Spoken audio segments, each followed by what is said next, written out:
दुर्योधन कौरवों और पांडवों का भाई था।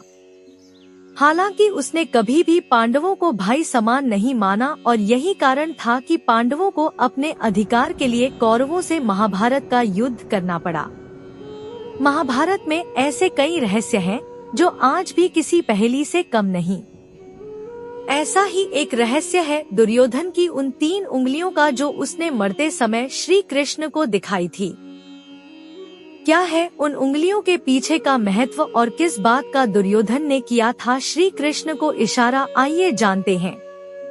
दुर्योधन कौरवों और पांडवों का भाई था। हालांकि उसने कभी भी पांडवों को भाई समान नहीं माना और यही कारण था कि पांडवों को अपने अधिकार के लिए कौरवों से महाभारत का युद्ध करना पड़ा। महाभारत में उल्लेख मिलता है कि जब दुर्योधन और भीम का युद्ध हुआ था, तब भीम ने श्री कृष्ण के कहने पर दुर्योधन की जांघ पर गदा से प्रहार कर के उसे मृत्यु के द्वार पहुंचाया था।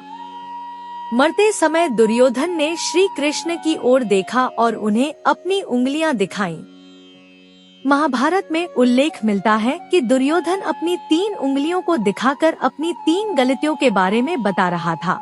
असल में यह वो गलतियां थी जो अगर दुर्योधन ने नहीं की होती तो वह युद्ध जीत जाता और कौरवों को सारा राजपाट मिल जाता।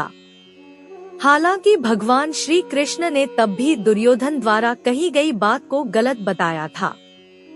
दुर्योधन ने कहा था कि उसकी पहली गलती यह थी कि उसने नारायणी सेना को चुना इस युद्ध के लिए, जबकि उसे अर्जुन की भांति श्री कृष्ण को चुनना चाहिए था।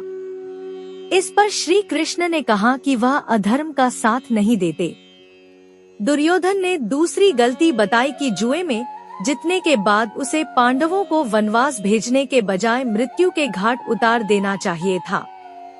इस पर श्री कृष्ण ने उसे यह उत्तर दिया कि उनके होते हुए पांडवों को कभी कुछ नहीं होता। दुर्योधन ने तीसरी गलती अपनी यह बताई कि पापों के साथ अगर उसने पुण्य किए होते तो वह आज जीवित होता। इस पर श्री कृष्ण ने कहा कि अगर पुण्य पाप साथ साथ किए जाएं, तब भी पापों का फल मिलता ही है।